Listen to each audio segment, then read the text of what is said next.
Raymond Hollis stood at the fence line of Earl Sutton's property, one boot on the bottom rail, coffee thermos in his hand, and looked out at what Earl had done to his south field. Then he laughed again, louder this time, loud enough that the two men from the county extension office standing beside him turned to look. "Earl," Raymond said, not even trying to lower his voice, "you have lost your mind completely." Earl Sutton stood on the other side of that fence, 61 years old, wearing the same canvas jacket he'd worn since 1967, and said nothing. Raymond pointed across the field. Rows of young trees, cottonwoods and eastern red cedars, barely 4 feet tall, ran in long, straight lines between Earl's crop rows, not at the edges of the field, not along the fence lines where a windbreak might make some sense to a reasonable man. Between the rows, cutting across what should have been solid, productive farmland in Haskell County, Kansas, taking up space that any farmer in the county could tell you should be growing milo or wheat. "You know what an acre of ground cost me last spring?" Raymond said. $1,200. And you're standing there planting trees in the middle of yours." He shook his head. "That's not farming, that's gardening." The two extension men said nothing. One of them wrote something in his notebook. Neither of them disagreed.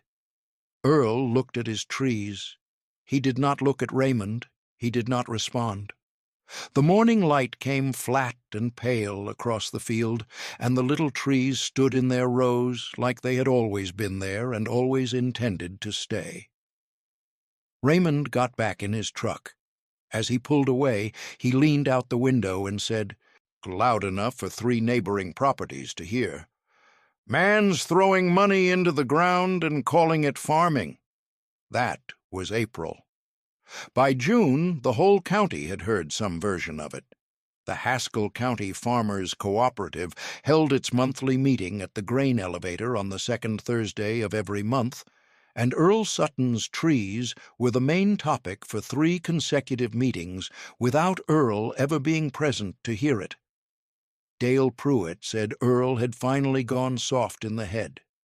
Jerry Wachter said he counted the rows from the road and estimated Earl had given up nearly 18 acres to trees that wouldn't produce a single bushel of anything marketable for 15 years. Raymond Hollis said the same thing he'd said at the fence line, only sharper. The man is farming wrong. He's always farmed a little wrong, but now he's farming wrong on purpose. No one at those meetings said anything in Earl's defense, not because they disliked him. Earl Sutton was a decent man, and everyone in the county knew it. He paid his debts. He helped with harvest when a neighbor's equipment broke down. He brought food to families when there was illness. But decent didn't mean right, and right now Earl Sutton was planting trees in a wheat county during a time when every acre needed to work, and that was simply indefensible no matter how you felt about the man personally.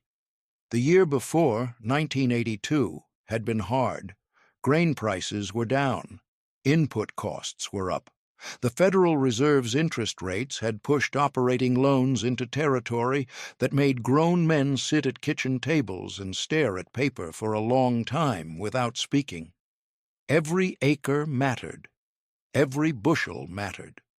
And Earl Sutton was planting trees. What no one at those meetings knew, what Earl had never bothered to explain because he understood it would not change anything, was that he had been planting those trees for 11 years. His father, George Sutton, had broken this ground in 1941. He had come out from Oklahoma with 2 draft horses, a second-hand plow, a wife, and the particular stubbornness of a man who had watched the Dust Bowl remove everything his own father had built and intended never to let that happen again. George Sutton had seen the 30s. He had watched the sky turn black at noon. He had seen topsoil that took centuries to build move across 3 states in an afternoon. He had seen neighbors walk away from farms that had been in their families for 2 generations because the wind had simply taken the ground itself. George never talked about it the way other men did. He didn't tell the stories at the co-op or the feed store. What he did instead was plant trees, along his fence lines first, then along the north and west edges of each field. He told Earl once, when Earl was about 14 years old and helping string wire on a cold November afternoon, that a tree's roots hold more ground than most people ever think about. He said it the way he said most things, without drama, without elaboration, as a plain statement of observed fact. George Sutton died in 1971. He left Earl 640 acres, a 1952 Oliver 88 tractor that had been maintained so carefully it still ran without complaint, and the memory of that afternoon in November with the wire and the wind and the quiet certainty in his father's voice. For 11 years after his father died, Earl watched his fields. He watched where the wind came from, southwest, almost always, steady and relentless across the flat Kansas plain. He watched where the soil moved after a dry spell, which rows lost moisture fastest, which corners of which fields always looked stressed by midsummer. He walked his ground the way his father had walked it, slowly and with attention, in the early morning when the light was low and honest. And he made a decision. He would plant trees in rows, running perpendicular to the prevailing wind, spaced 9 rows of crop apart, across every field on the south half of his property. Eastern red cedars, because they were hardy and deep-rooted, and stayed green through winter. Cottonwoods, because they grew fast in the first years, and provided early wind resistance while the cedars established themselves. The rows would not be fence lines. They would not be edges. They would run through the productive ground itself, trading acres for protection, sacrificing the immediate for the long term, in a way that George Sutton had taught him was always the right trade if you were thinking about the land instead of just the season. He began planting in the fall of 1982, and by the spring of 1983 the trees were in the ground and visible from the road, and Raymond Hollis was laughing at his fence line. The trees grew slowly, the way all the right things grow. Through the summer of 1983 they put on another foot of height. Their roots went down quietly, invisibly, following moisture, and finding purchase in the subsoil that the crops never reached. The cedars began to fill out laterally, their branches thickening. The cottonwoods shot upward faster, 6 for 7 feet by the end of the second season, their leaves catching the southwest wind and breaking it, redirecting it, stealing its force in ways that were not yet measurable, but were already happening. In 1984, Earl's Milo yield in the rows nearest the young trees came in slightly lower than his open rows, just as he had expected. The trees were still small, still getting established, and they competed for moisture in a dry year. He noted this in the small green ledger he kept in the kitchen drawer, and he was not concerned. His father's trees along the fence lines had taken 3 years to show benefit. These would take the same. Raymond Hollis drove past in the fall of 1984, slowed down at the field, shook his head, and drove on. By 1985, the trees were averaging 9 feet. Their root systems had spread laterally and gone deep enough that they no longer competed meaningfully with the adjacent crop rows. The soil in the rows beside the trees held moisture a day or two longer after rain than the open field rows did. Earl measured this by walking his fields at the same time every morning after a rain event and pressing his thumb into the soil at regular intervals. He recorded what he found in the green ledger. No one asked to see the ledger. No one knew it existed. The county extension office put out a bulletin in 1985 recommending windbreak plantings along field edges, not between rows, along edges. Earl read it and filed it. He was further along than the bulletin and going in a different direction, and he did not feel the need to discuss this with anyone. The summer of 1986 was dry. not catastrophically so, but dry enough that by August the open fields in Haskell County were showing stress. Leaves curling on the milo, wheat that had been planted in marginal ground simply giving up. Earl's fields showed stress in the open sections, the same as everyone else's. But in the corridors beside his tree rows, the crops stood a little more upright, held their color a little longer, drew on moisture reserves that the tree roots had helped preserve by reducing surface evaporation and breaking the desiccating effect of the wind at ground level. Nobody noticed. There was no dramatic difference. It was a small and quiet advantage, the kind that does not get talked about at the co-op. At the co-op that fall, Raymond Hollis said Earl had gotten lucky with his corner acres, and his tree rows hadn't helped or hurt anything except his total production numbers, which were down from where they should have been. Jerry Wachter agreed. Dale Pruitt said he'd driven past in August and the fields looked rough. He didn't mention that the rough parts were the open sections, and the sections near the trees looked comparatively better. It didn't occur to him to make that distinction. He was looking at the field, not studying it. Earl said nothing because Earl was not at the co-op meeting. He rarely was. He was at home, in the barn, servicing the Oliver 88, changing the oil, checking the magneto, adjusting the carburetor the way his father had showed him, keeping the machine in the condition that meant it would start when it was needed. He had been maintaining that tractor for 15 years since his father died. It started on the third pull, every time, the way it always had. The summer of 1987 was the driest since the mid-1950s. By July, the soil moisture readings across southwest Kansas were in ranges that made the older farmers quiet at dinner and made the younger farmers call their bankers. The wheat harvest had come in 20% below projection. The milo was struggling. Pasture ground that normally carried cattle through August was already overgrazed and showing dirt.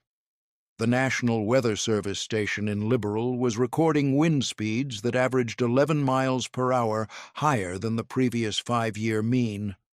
The air was dry the way only that particular stretch of southern plains could be dry. A dryness that had no ceiling, that kept pulling and pulling at anything with moisture in it. By the 1st of August, everyone in Haskell County understood that the season was going to be bad. The question was, how bad?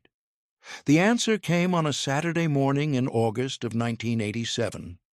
It came from the southwest, which was where everything difficult came from in that country. The wall was visible from 40 miles away to anyone who happened to be looking at the horizon at the right moment. A brown-black vertical mass, rolling and boiling at its upper edge, moving at ground level with the kind of speed that did not leave time for deliberate preparation. The weather radio had given a haboob warning 2 hours earlier. Most people had heard it. Hearing it and being ready for what arrived were two different things. Raymond Hollis was in his south field at 9:30 in the morning when he saw it coming. He had time to get to his truck.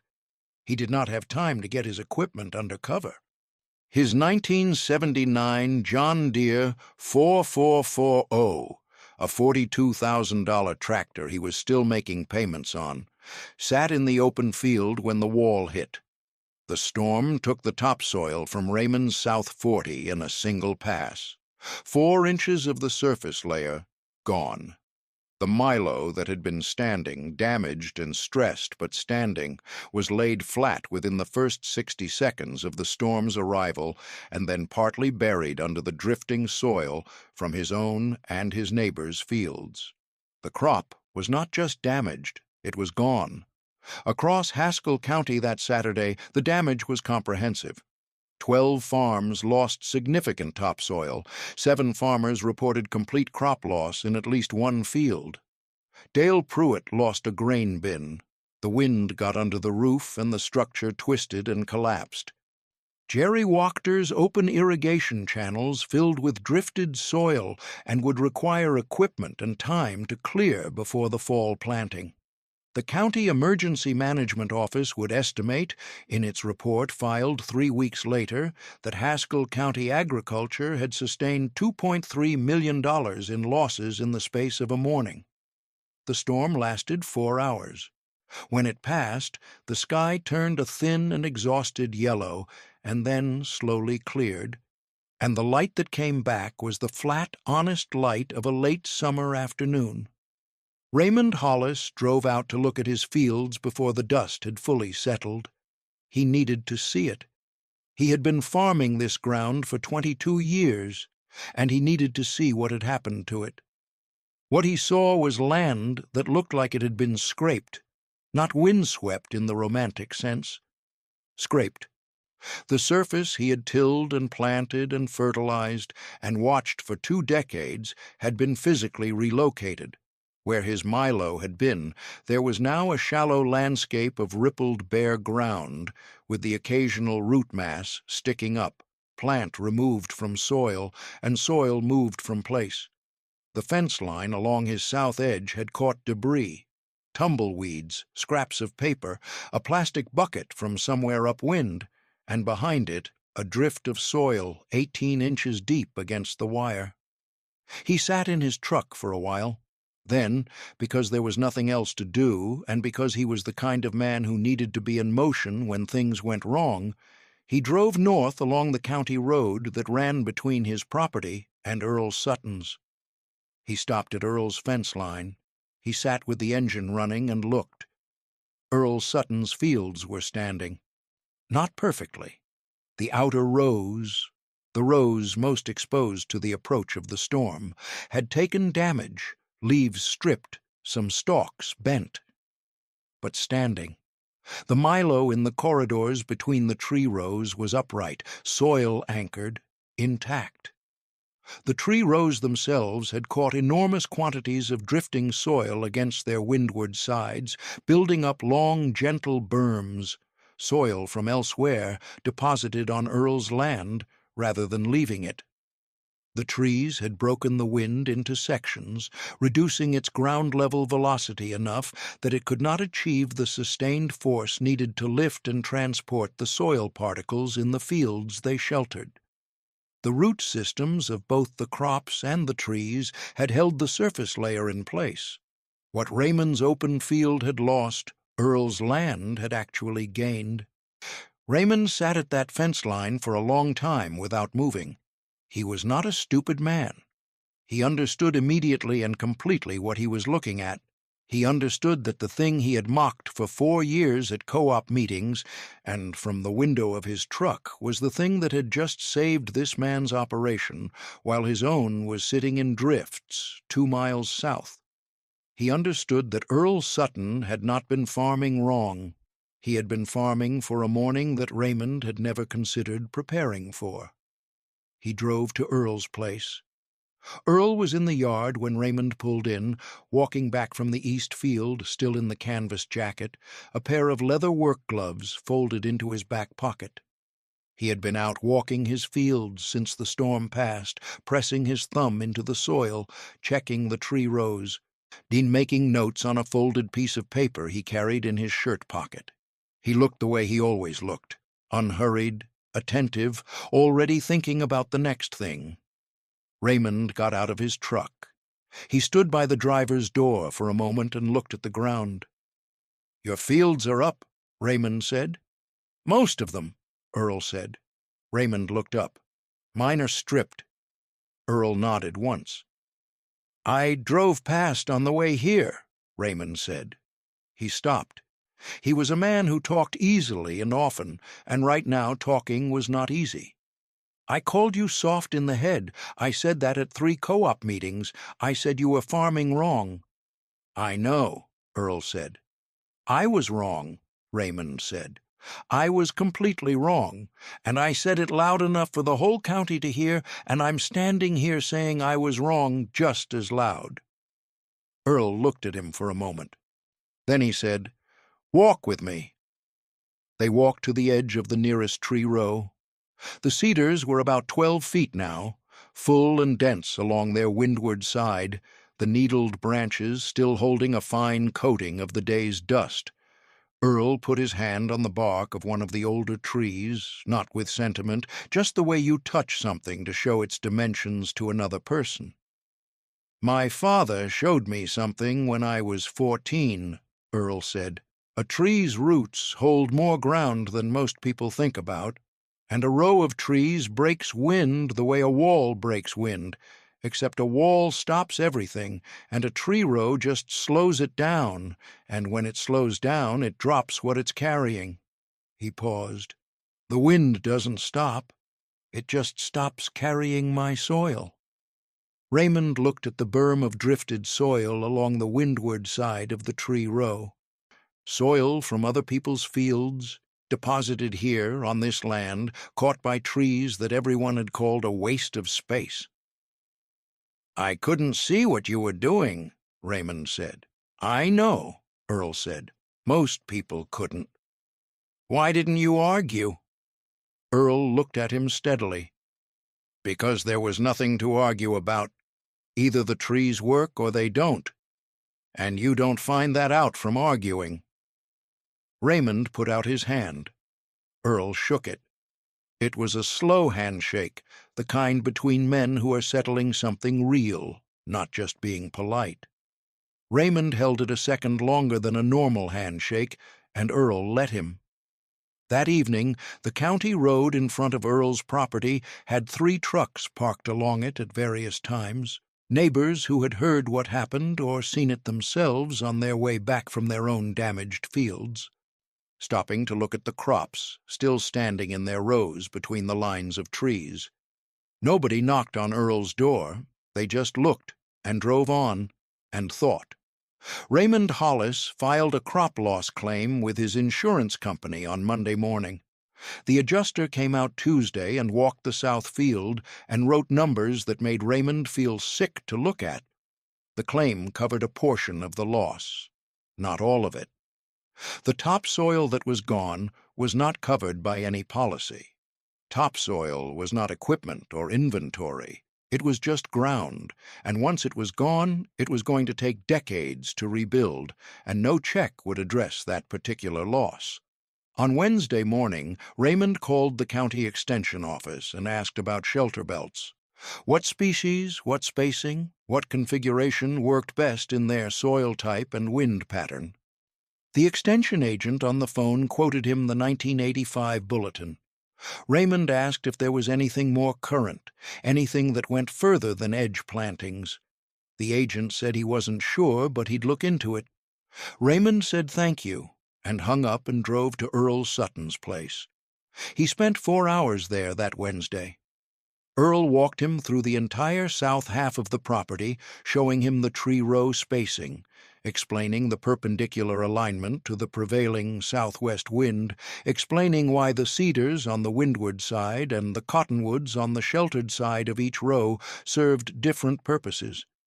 He showed Raymond the green ledger, the soil moisture readings, the yield comparisons by row proximity to the trees, 11 years of patient observation written in small, careful handwriting.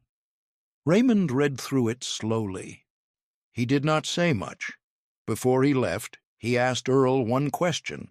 He said, "When did you know it would work?" Earl thought about that for a moment. He said, "I didn't know it would work.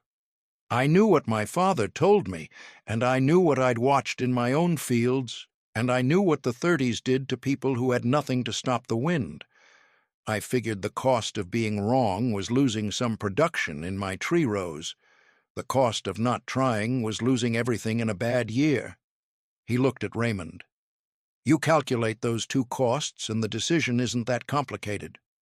Raymond drove home slowly, on roads lined with other people's blown fields and broken fence lines, and thought about those 2 costs and the decision that wasn't complicated. He began planting trees that fall, not as many as Earl, not as systematically, not yet. A start. 2 rows along his prevailing wind exposure, carefully located based on what Earl had shown him, using the same species mix. He drove to the county nursery himself and loaded the saplings in the bed of his truck and planted them with his son over a weekend in October. Earl heard about it through the co-op. Someone mentioned it in passing, not unkindly. Earl noted it and said nothing. He was in the barn that evening, running the Oliver 88, letting the engine warm up the way his father had always insisted on before shutting it down, listening to it idle. The sound was steady and even, the same sound it had made in 1971, the same sound it made in 1952 when George Sutton ran it for the first time and learned the personality of its idol, the slight unevenness that smoothed out after 3 minutes of running. Earl stood beside it in the lamplight and listened. His son, Thomas, was 24 that year. He had grown up on this ground, had driven the Oliver at 12, had understood from early on that his father was a man who watched things carefully and moved slowly and had reasons for what he did even when he didn't explain them. Thomas had helped plant the tree rows in 1982, had understood it was important without fully understanding why, and had stood at his father's side during the silent weeks of mockery without feeling the need to defend his father because his father had not felt the need to be defended. The morning after the storm, Thomas had walked the fields with Earl. He had seen the same thing Raymond Hollis had seen from the road, the crops standing, the soil held, the drifted berms along the windward sides of the tree rows. And he had understood it completely and immediately because he had been watching those trees grow for 5 years and had been watching his father watch them. That evening in the barn, Earl turned off the Oliver and wiped the dipstick and checked the oil level and replaced it. He said to Thomas, without turning around, "This machine will need valve work in the next few years. Before that comes up, I want to go through the timing with you." Thomas said he understood. Earl said, "The trees will need attention in the winter. The cedars on the north row of the east field have some dieback on the lower branches. Get in there with the pruners before spring and open them up." Thomas wrote it down. Earl said, "When I'm not here, keep running this engine once a month. Cold weather or not. It needs to run." Thomas said he would. That was the whole conversation. It was enough. Thomas understood what had been passed to him and understood that it was not just the tractor or the trees or the land, but the particular way of seeing that his grandfather had taught his father on a cold November afternoon in 1955, and that his father had applied for 30 years quietly and without asking anyone's permission or approval. The willingness to trade the immediate for the long term. The discipline to let the land tell you what it needed instead of telling the land what was convenient. The patience to be wrong in public for 4 years and right in private for 11, and to hold both of those things without letting either one change you. In the years that followed, Haskell County saw the tree rows multiply. Not quickly, not dramatically, but steadily. Raymond Hollis completed his first full shelter belt system by 1991. Dale Pruitt put in edge plantings in 1989 and interior rows in 1993. The County Extension Office revised its guidance in 1990 and again in 1994, each time expanding its recommendation, each time moving slightly closer to the approach Earl had implemented a decade before the office caught up. Earl's operation continued. His yields in the protected rows remained consistent through dry years that damaged his neighbors' open fields. His topsoil, which had been quietly accumulating behind his tree berms since 1982, was measurably deeper by the early 1990s than it had been when he started. The green ledger was nearly full by 1994. He started a second one. At the Haskell County Fair in 1992, someone entered a photograph in the agricultural display competition. It was an aerial photograph taken from a light plane showing the patchwork of fields across the south part of the county. The fields with tree rows, Earl's fields, and by then a handful of his neighbors, were visibly different from the air. The long green lines running across the pale summer ground, the slightly darker, moister-looking corridors between them. You could see the system from above in a way you could not entirely see it from the road. The photograph won first place. The caption read, "Earl Sutton's Method, South Haskell County, 1991. Earl did not attend the fair that year. He was at home. The Oliver needed the valve work he had been expecting, and he had Thomas with him, and they spent the better part of a Saturday in the barn with the engine partially disassembled, and going through each valve in sequence the way his father had taught him, carefully, with attention, making sure the machine would be ready when it was needed. It started on the third pull the following Monday. Same as always. Raymond Hollis told the story for years. He told it to his son in 1989, driving past Earl's fields on the way to the feed store, explaining what he was looking at and why it mattered. He told it at a county agricultural planning meeting in 1991 when someone proposed clearing the shelter belts along the eastern edge of the county to reclaim productive acreage. He told it with specificity and without embellishment. The morning at the fence line, the 4 years of dismissal, the Saturday in August of 1987, the moment he stopped at Earl's fence line and understood. He never softened his own role in the story. He had been wrong. He said so every time.